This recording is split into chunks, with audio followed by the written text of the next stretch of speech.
Hello everyone. If RisePay has put your FundedNext Payout on hold, in this video, I will guide you through how to resolve it. So the first step we need to do is log into our RisePay account and check for any pending verification.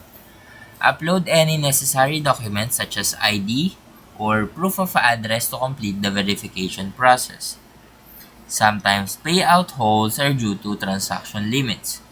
So make sure you haven't exceeded your daily or monthly payout limit set by RisePay. Now, if your verification is complete and you are within the limit, reach out to RisePay's customer service. Provide them with your transaction details and ask them to expedite the release of your payout. And that is how you can fix the RisePay payout hold issue. Now, if you found this video helpful, please leave a like and subscribe.